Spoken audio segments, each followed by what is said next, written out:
What's up, everybody? It's your girl Sakina, and I'm back with another grown-up hip-hop review, so let's just get right into it. So the episode starts off with Little Eazy meeting up with JoJo, Angela, and Veronica. Who was Veronica? And Vanessa. So he tells them, like, you know, I just came from a meeting with Master P and Romeo, and they want to talk. So he doesn't like the fact that he's in the middle of the drama. He really thinks that Romeo should speak to Angela one-on-one and not really bring everybody into it. Angela says that, you know, Master P is crazy for even getting involved because it's like, what does that look like? We're all grown. That's like us calling Rev Run, you know, running and telling him about our business and he's jumping into it. And she's right, because I mean, really, y'all 30 plus years old. You mean to tell me that y'all can't have a conversation amongst each other without parents? Baby, we're not 8 years old. JoJo says that, you know, he really has lost respect for Master P because it's not like JoJo has an issue with Master P. He has an issue with Romeo. And he agrees to come into the meeting, but his problem is he does not want to be overtalked by Master P because he is known to do that shit. I get very, very irked when I hear people talking over one another. Like, if we having a conversation, you don't have to talk over me. Just allow me to get my statement out and I'll allow you to get yours out. But I can see where they would be frustrated with that and why he would want to kind of get that clear to begin with. Angela doesn't like how everybody has gotten involved. You know, the issue started out with just her and Romeo, and then he brought the mess to Vanessa, and then once she told Angela what was said, you know, then JoJo got involved. So it's just like everybody is involved and everybody in the cast is talking about it too. So Little Eazy asks, you know, did y'all receive an email about the situation? And they're all like, what email? Romeo apparently sent out an email to everybody inviting them to meet together, but he said that nobody had responded to him, so that's why he had brought Eazy into the mix. Come to find out, on the commercial break, Vanessa said that it wasn't a direct email that was sent from Romeo, which is why they're all like, what the hell, this nigga is lying. It was something from production. So Romeo forwarded an email to production saying that he would like them all to come, and it's not an event. So to me, that doesn't sound urgent. And if it's coming from production, it's like, again, something that's not direct. Like, you have an issue. You like to play telephone instead of just calling people up directly. So Eazy tells Angela, like, you know, he's mad that you wanted to have that conversation with him on camera and he didn't want to do that. But Angela's like, okay, well, he doesn't want to answer the phone for me anyway. So, I mean, what the hell? She was like, you know what? Let's go ahead and call him now. She tried to call him and was like, you know, let's just act as if y'all not even here. He didn't answer. But it really sounded like she was either blocked or he changed his number. So it's like, you can't sit here and play this victim role. Like, you know, I try to reach out to her, all of that. No, sir, you changed your number. So she don't even have the opportunity to answer or, to get a response out of you because you changed your number, acting like a bitch. So Eazy brings up the fact that, you know, Romeo was looked at as the good guy and he doesn't like the fact that his image is being tarnished. And, you know, she's like, well, I don't know what to say. So Eazy tells her about the situation about Master P making that slimy ass comment about how Romeo could have easily taken advantage of her while she was grieving the loss of her baby daddy. And Angela's like, what the fuck? Like, you could just tell she was getting so upset. She was furious and she has every reason to. So, you know, she was like, she don't even want to talk about Romeo for the rest of the season. She actually did agree to going to the meeting, but she said, you know, if he has any type of disrespect towards anybody in her corner, she's leaving. And I feel her. Like, I wouldn't want to talk about that nigga either. You made a nasty ass comment like that. Y'all got this problem with this girl, and really, Romeo is just butthurt, and then his daddy is over here licking his wounds. Like, back the fuck up out of your son's problems and let him deal with that. So the clowns, Egypt and her boyfriend, meet up with Pepa, and Egypt is explaining the situation to her about her and Bree's altercation. So in Sam's confessional, he was saying that he had nothing to do with the fight and it was out of his control. So you was amping her up at the apartment. You was hype as fuck when she did swing on Bree, but you talking about it's out of your control. I'm pretty sure you the one who had her get dressed up in them damn joggers. Sir, please get the fuck on. Lies. So Egypt tells Pepa, like, you know, we did have a little Twitter beef. You know, we went back and forth with each other. And, you know, she was basically provoked. She said that Bree needs to really stop getting in the mix as far as like the whole Twitter situation and going live. And this is the one time I do agree with Egypt. You know, I always get on YouTube and I always see suggested lives that Bree has done in regards to Egypt and Sam. It's just like, you gotta let that go, sis. Like, I understand you feel some type of way about Egypt being with this man that's taking advantage of her, but you gotta let her learn that on her own. All those extra lives and stuff that you're doing, it's not really benefiting anybody. It's really just making you look pressed over an issue that's not even yours. And I would have been left that shit alone a long time ago. So she said, you know, during the fight or before they actually started to fight, that she felt like Bree was antagonizing her and being disrespectful. So once Bree got up, you know, that's when Egypt followed suit. And then Egypt said that she actually hit Bree twice. And Pepa is really disappointed in the situation. She knows that her daughter is not a fighter. And she's like, you know, the family is being broken apart and I don't like that. This is where Pep needs to understand that Sam is changing your daughter and not for the better. Everybody around sees what this man is doing, but you keep having this like rose-colored glasses on and has this fairy tale and this image of Sam that you think that he's like this amazing son-in-law and this hard worker and all of this, but it's really like, girl, he is using the fuck out of your daughter, dummy. So Sam comes back into the mix and, you know, he starts to tell the story from the outside looking in. And, you know, he was pretty much, you know, telling the story right until he was like, Bree was like, bitch, hold my rings. And it's just like, okay. But, you know, he was excited as fuck about telling that. And it's like, okay, get the hell on. He was irritating me. So now that Sam has told the story, Pepa sees it in a different light. She understands. And, you know, she doesn't want it to continue, but she understands why the situation happened as it did. So we get a scene with Twist and Boogie. They're going vintage clothes shopping because Twist got to find him some pajamas, honey. He said that his style, you know, is just inspired by himself. He thinks that he's fly and everything else. You know, I do love his style again. I like that little confessional hat that he had on. He is really fucking hilarious. So they're talking and Eazy comes in to relay the message, you know, being the messenger. Like, hey, I just got out of a conversation with Master P and Romeo, and they want me to bring y'all to a meeting. And they're like, okay, for what? And Boogie is like, is this even that serious? Like, you're really upset with Twist over a damn ICDC joke? Like, everybody jokes about it. And why is it so offensive when you actually did the commercial? And I'm like, right. And it's like, come on, man. Let's really get over this petty shit.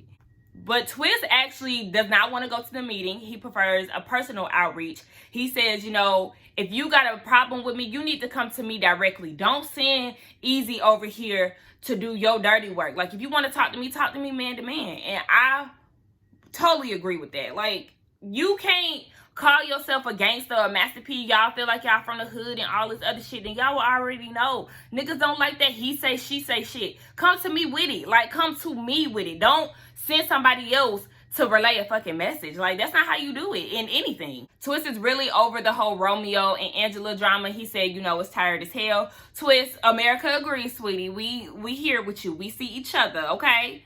He feels like Master P and Romeo should get back to business. You know, he was like, before this whole Young Money thing, y'all niggas was on my TV. Like, get back to the money because y'all talking about all this love shit. And it's just like, ain't nobody trying to hear all this fake ass drama that y'all trying to create.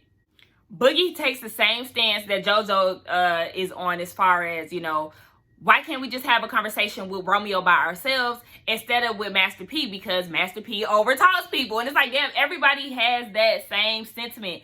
And with a parent like Dame Dash, who is also an overtalker, which I can't stand, I totally understand where Boogie is coming from. Like, I already deal with this shit with my family. I don't have time to be in other people's family drama. So now Twist is like, you know what? Y'all done ruined my damn mood with this bullshit. Now I feel like I gotta watch my back because Romeo and his damn ICDC classmates might be after my ass. Like, I ain't got time for this. I said, oh, Romeo really gonna be hurt again, honey, once he see that them jokes are still going and everybody always laugh because why? The shit is funny. But he really feels like, I was very surprised that Romeo even had an issue with me saying that joke. We've been friends for 12 years, so, all of this shit is really silly. And it is. So Boogie calls Bree and lets her know, like, we all got called to this cast meeting with Romeo and P. And, he has a problem with twisting the whole college jokes. And Bree is just like, what? How do you have a problem with Twist? Like, he's not even that type of person. They decide that they're going to go to the whole meeting together. Really, all of this is bullshit. Boogie said the same thing. Like, I'm over this shit. And I agree. Like, all of this is really corny. Like, you really got Lil Eazy out there telling the message to everybody over some bullshit that don't even need to be said. Like, all of this stuff don't need to be addressed. So Vanessa comes over to JoJo's house, and JoJo said that he actually watched the episode of the little party where he had addressed or he wanted to address Romeo about what he said about Angela.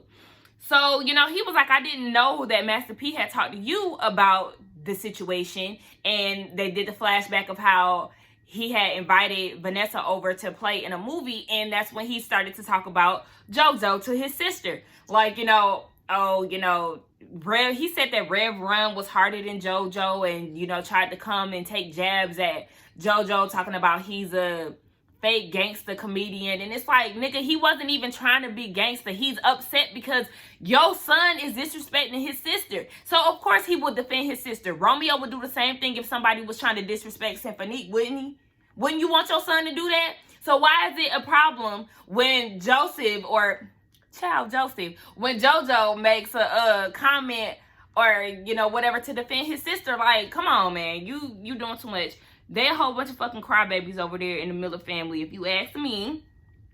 So, JoJo said he wasn't even trying to be hard. And while he was outside talking about the whole situation, Master P walked outside and never even said anything. And he's like, yo, I don't have a problem with you, but this would be the time where you would come in and address me. And I would tell you everything that I got issues with as far as your son and how he's handling my sister.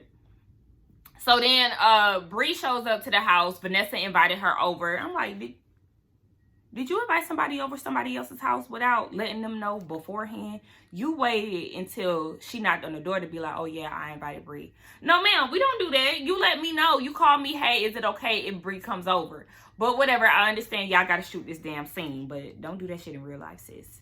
So they're talking about the whole situation with Romeo, and Bree is like, you know what? Actually, I got something for y'all. And she shows them a post that Romeo had made on Instagram. Hold on. I'm going to just go ahead and read what was said. So he said, y'all are grown ass adults now. You're responsible for your emotional intelligence at this point. It's no longer about who hurt you or you this way. It's no longer about who hurt you or made you this way. It's about what you can do to fix your problems. Playing the blame game will leave you ugly and stagnant. Sorry, not sorry.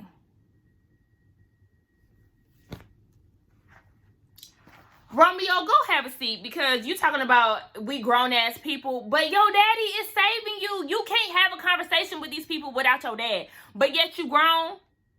Baby, you're stagnant because you're still pressed on the same issues. Everybody else has moved on. Nobody is even worried about you. At this point, everybody is poking fun at you just to get a rise out of you because you're so damn emotional.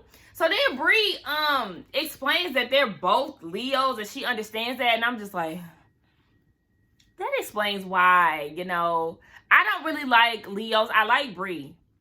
It must be something about her moon or her rising sign, because I don't really get along with Leos. I don't like them. I'm a Pisces, and it's just something about them that does not sit well with me. They're like arrogant. They try to be in control. They like, I don't really fuck with them. Nonetheless, yeah, when she said that, I was like, ew. And another thing, I need Bree to stop bringing up the fact that he slid in her DMs. And it's like, you trying to make it seem as if he is trying to holler at you, but then you try to clear it up. Like, he actually tried to holler at one of my friends. He just be sending me Bible scriptures and all of this. It's like, you think you cool with Romeo? You think that's supposed to be, congratulations, you friends with him? Like, nobody really gives a fuck. I wouldn't want to be friends with that crybaby ass nigga. Like, girl, boo. And I like you, Bree, but stop fucking saying that every episode. So, that was that. And it's like, all right, Romeo, you being Twitter fingers, but yet again, you want to walk away when people want to address the problems, and you want to send messages instead of being upfront. So TT and Tyran pull up on Pepa. You know, they want to talk to her about the whole situation with Egypt and how she got in that altercation with Bree. Pepa's taking this whole Sam role as far as like being Egypt's cheerleader. Like, she knocked Bree down and Bree fell somewhere. And it's just like, girl the fuck up, please. She says she understands why Egypt did what she did because she has came face to face with Bree before, and they had came into they had an exchange of words when it came down to TT and them accusing TT of like falling in love with Sam, all of that bullshit. So TT thinks that Egypt is really fighting Sam's battles because she wasn't like this before, and everybody is saying that. Tyran agrees and says, that Sam is the common denominator, and he just does not see Bree hauling off and, slapping Egypt or whatever, because it's typically a buildup. It's a reason why Bree reacts the way that she does. And I just really like that they're giving Pep perspective. Like, you really got to look at the bigger picture. Yeah, Bree is a lot, but at the same time, she is not going to just swing on Egypt. Let's get that clear, on Egypt. She might do that shit with Sam if it ever came down to it, but she's not going to do that to Egypt. And she actually said that in one of her confessionals, like, she didn't want to go that route, not with Egypt. And it's like, Pep is not all the way there, TT says she don't really want to try to parent Pep because, that is her child.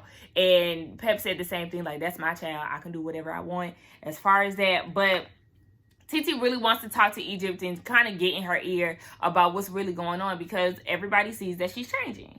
So Boogie and Bree head off to the meeting, and while they're on their way, Boogie is real anxious. Like, you know what? Both of them are anxious, really. But he's like, I don't really feel comfortable with this. Let me find out you pulling another intervention on me. She was like, nah, I'm not. But wait a minute. Am I getting put into an intervention?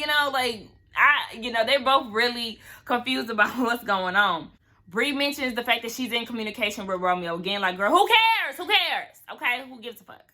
So they get down to the meeting, wherever they are meeting at. They get there. Eazy is the only one there. So they're like, okay, what the hell? You would think that they called this meeting that they would be here, but they're not. Fast forward to 45 minutes later, these niggas arrive. Like, are you kidding me? And 45 minutes later, it's still the three of them because nobody else has come, child. Nobody else has come. And you seen Eazy texting, the Simmons and Twist, like, what's up? Are y'all coming? But Twist already said that he wasn't coming, so we already know not to expect him. But they show up with an entourage of people. And it's like, I don't really get the whole entourage situation in general, not just when it comes to Master P. Because it's like, okay, you got these niggas following you around. Like, this is their job? This is their role? Like, they ain't got nothing else to do but to follow you around all day? Like, is this their job title? Okay. Because it's like, y'all getting bossed around by another nigga. And it's like, it's just the weirdest thing to me. I don't understand entourage and the whole following somebody around all day situation. So when they come with their gang of niggas, to me that reads, okay, we need backup just in case some shit pop off. Like, no, you should want to come in on some old, humble, calm, level playing field type shit. Not with a bunch of gang niggas and while they're just defenseless or whatever the hell. Not really defenseless, because I'm sure they can handle their own. But you know what I'm saying? Like, you giving off that type of energy when you bring a gang of niggas. So they come through and Master P is like, oh, y'all can sit in the back. Y'all can sit over there. And it's like, okay, grown man being told what to do. Weird. One of the niggas sit between Eazy and Romeo. Like, what are you doing? Nigga, are you about to sit and talk to them? Sit your ass in the back in that bar and be quiet. Just come out when it's needed.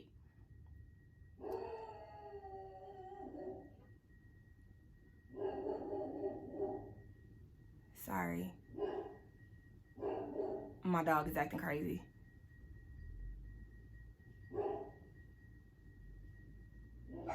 I'm sorry, y'all, with some shit going on outside. So we couldn't even get into the situation. That's where the episode ends. So of course we didn't get to see what we wanted to see, them actually talking about the whole situation. The episode ended right then when they arrived. So that is the end of my review, guys. My thoughts on the episode is that the Millers are annoying. They're corny as fuck, very emotional men. Again, I have respect for their hustle and everything that they have done thus far for their community and the family. However, their personalities is rubbing me the wrong way. I cannot stand a crybaby ass man. Oh, that irks my spirits. So I'm not really feeling them. I'm interested to see what's going to happen next week. I see that Boogie is not for the bullshit and he is going to call Romeo out on his shit. I'm really Team Simmons on this. You know, Romeo, you can't come to a family and expect them not to have issues when you're talking about one of their family members. Like, be realistic here. If somebody was talking about Master P or one of your siblings, that would not sit well with you either. So let's stop playing the victim as if, oh, I try to do this, I try to do that. We business people, we da-da-da-da. Okay, nigga, and you started all of this. So stand in it and deal with it alone without your daddy. Anyway, like I said, that's the end of the video. Thank you so much for coming back. Do not forget to like, comment, and subscribe to my channel. And I will see y'all in the next one. Bye.